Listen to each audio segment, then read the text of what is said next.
Welcome to the Street Sessions, the new business podcast from Street's Chartered Accountants.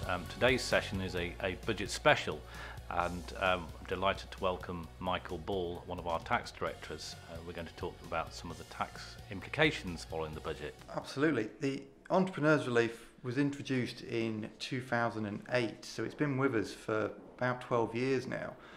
It was introduced on the back of the abolition of business asset taper relief. The idea of Entrepreneurs Relief is to reward entrepreneurs, and at the point where it kicks in, at the point where they dispose of their business or withdraw from their business. The way it works is by reducing the tax rate that the entrepreneur pays on that disposal.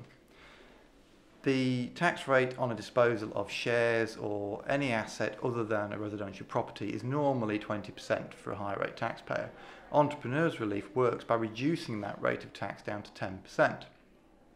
So once you've got a significant gain involved, the tax savings can be quite significant. And over the years, the threshold for Entrepreneurs Relief, being the amount of gain that could benefit from the relief, has been increased. Going into the budget, it was 10 million. And all the talk before the budget was that Entrepreneurs Relief doesn't really reward entrepreneurial spirit. It doesn't help people in starting up a new business. And the feeling was that it wasn't really actually meeting the needs of a tax relief for entrepreneurs. And so there was a lot of talk pre-budget that actually, because it doesn't really meet those needs, that they were going to abolish it completely and perhaps replace it with a bit more of a targeted relief towards the startup of a business. For reasons that we don't necessarily understand, because in his budget speech the Chancellor did acknowledge those concerns, but then moved on to say, but instead of actually scrapping it, I'm just going to reduce the threshold on which it works. So I already mentioned that going into the budget, that amount of gain that could benefit from relief was 10 million. In the budget, he announced that he was reducing that down to 1 million. That actually brings it back down to a level that it was towards the beginning. And when does that actually come into effect? It comes into effect immediately. So it is actually for all disposals happening on or after budget day. So it's one of those rare occurrences where you go into the budget with one set of rules, and by the time he's announced it, we've immediately got a new set of rules. So really, I think you said it really was that he felt it, or the government have felt it wasn't fit for purpose. It didn't set out to achieve what it was supposed to achieve. But I think they're also trying to balance the need to stimulate enterprise and encourage enterprise. And perhaps it was a balancing act between trying to do that and also, in part, look for revenue to actually fund some of the public spending that he made yesterday as well. Absolutely. And he made a lot of commitments for spending. He's got to finance those somehow. A lot of it will be borrowing. This measure will bring in an amount of extra tax. It's not going to be, the astronomical sums that he apparently needs, but it will bring some in. I think that if the Chancellor had been in post for longer, or if we didn't have other factors going on around the economy at the moment, he may well have done something differently. I think this is probably, in my view, to be viewed as an intermediary step. He's reduced the threshold now, reduced the tax giveaway effectively of the relief, and I wouldn't be surprised if in the budget, which we're expecting to have in November this year, that he would then look at it again and perhaps do what we expected him to do at this point. So you could probably look at it as a bit of a respite for entrepreneurs. Thank you. If we now may move on to the pensions taper relief, there were some little announcements generally about personal financial planning and investments, but he did make some changes to pensions, in particular the taper relief and allowances available. Could you tell us more about what they were and how they will affect people? Yes, yeah, absolutely. The pensions was another area that going into the budget we were expecting him to attack the amount of relief. There was talk of completely restricting the amount of relief that a high rate taxpayer could get on their pension contributions. But again, he didn't go the way we expected.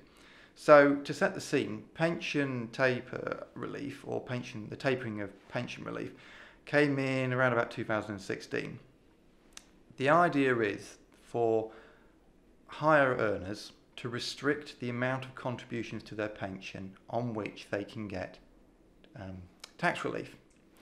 So when it was introduced and running in the run-up to the budget, if your income, there's two different measures of your income. There is the threshold income and then the adjusted income. If those were above 110,000 and 150,000, then your relief was going to be restricted on a tapered basis. And this has caused quite considerable problems for higher earners. In particular, it has had a particular effect on doctors. They have got to the point actually where some of them have been reducing their hours because of the effects of this tax charge on them. The reason it's such a strong effect for doctors is that they're in what's known as a defined benefit scheme, and it's very difficult, if not now impossible, for them to determine the amount by which they are taxed on this by this relief. It's a situation where for a defined benefit scheme, your pension input amount, which is the amount that this relief is based around, is based on the growth of their policy over the year rather than the amount they actually contribute. So they've got no control. So we saw announcements before Christmas that the NHS were going to pay the charges that the doctors were receiving to try and encourage them to continue to work longer hours. With, of course, the background we're in at the minute with the coronavirus, they again want to stimulate that. And I think that's probably where this change of tack has come from. So that's where we were. We had 110 and 150,000 income thresholds for this relief. In the budget, he extended those up to 200 and 240,000. So that was, in effect, completely the opposite of what we were expecting him to do. We expected him to restrict the amount of higher rate relief, but what he actually did was make it easier for higher earners to get more money into their pension and get tax relief on it. Whether this will be another short-term measure, whether when the coronavirus matters have died down, he goes back to look at pension relief again and does something differently, we'll wait to see. But at the minute, it's good news for higher earners. Thank you. And I think we'll conclude on property. Over the last few years, in particular in budgets, we've seen quite an attack, or if people feel it is an attack, but certainly attention seriously focused on residential lettings and the property sector.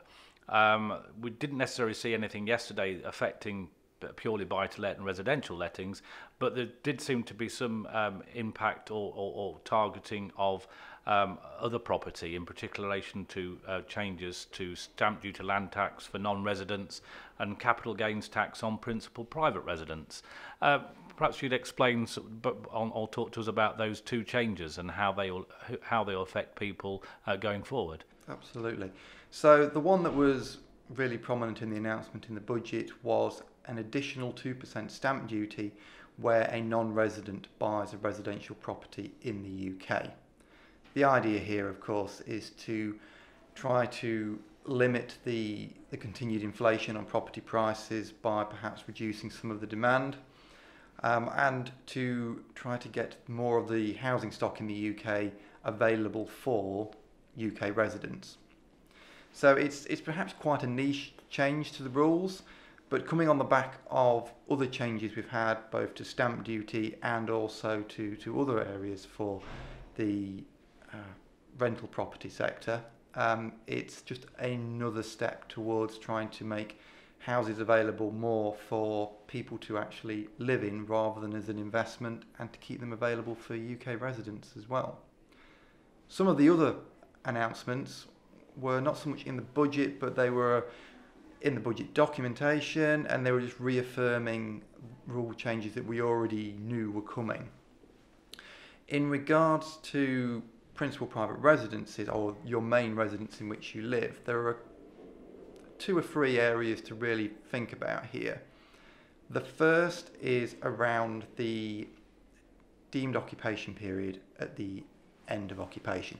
So to give a bit of background on that, if a property has been your main residence and you move out before you sell it, and it takes you a period of time to then sell, that last period of time can be deemed occupation for private residence relief purposes. Now, what private residence relief does is it completely exempts the gain on the property, or rather completely relieves the gain on the property down to zero for tax purposes, and so you don't pay tax on the sale of your main residence. Originally, this relief, this period of deemed occupation used to be 3 years. A couple of years ago it reduced down to 18 months, and from April 2020 it's going down to 9 months. So this, as you can see, has really reduced the length of this deemed period, and could actually mean that some people who have lived in a property for most of their ownership, but it takes them more than 9 months to sell it after they've moved out, will actually find themselves in a position where they've got a capital gains tax charge. It might be relatively small because it is a time apportioned relief, but it might push them into reporting requirements that they wouldn't ordinarily have had. At the same time as announcing that change to the deemed occupation period, they also announced that from April 2020, the lettings relief, which is a component of private residence relief, has been abolished. So lettings relief is a situation where this is a property that you used to live in, you then moved out and started to rent it. The most common occurrence we see of this is if individuals each have their own property, they then become a couple, they move into one of the properties and they let the other one out. That's the most common situation. Now, what letting relief does, because we're recording this before April, is that up to £40,000 of the gain can be relieved, and that is linked to the letting period of that property. It was up to 40,000 of the gain. However, that is, as I say, from April 2020 being abolished, so it could actually be quite a significant increase in the tax liability on a property of that nature. So those are the two main changes around the private residence relief.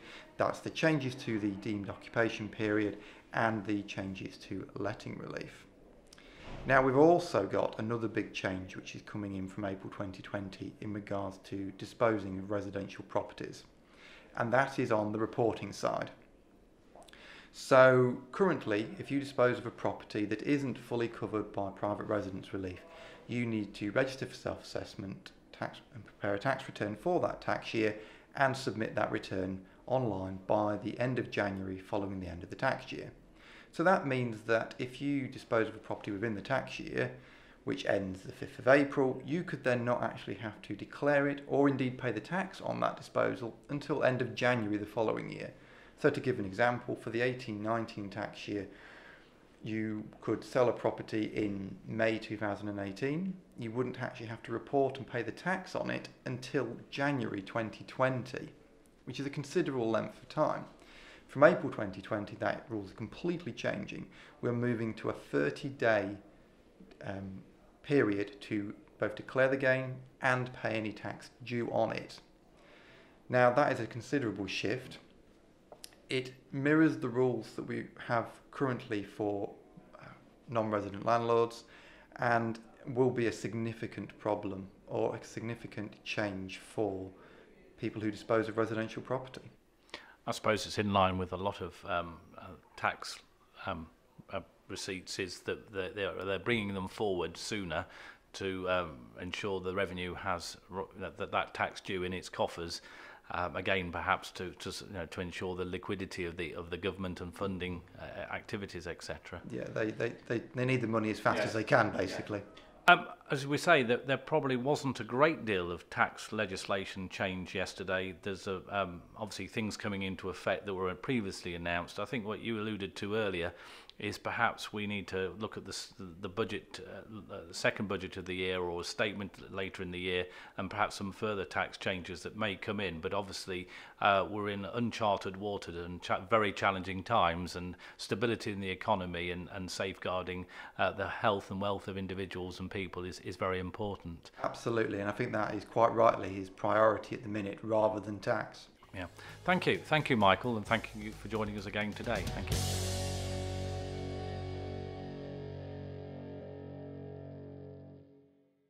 Thank you for listening to Street Sessions, our budget special podcast. Further details on the budget and how it will affect individuals and businesses are on our website, which includes a budget summary guide, details of the latest tax rates, and further articles on some of the announcements made. Other information concerning the budget is also included in our app, which again, details of which can be found either in the App Store or on our website. Thank you very much for joining us today.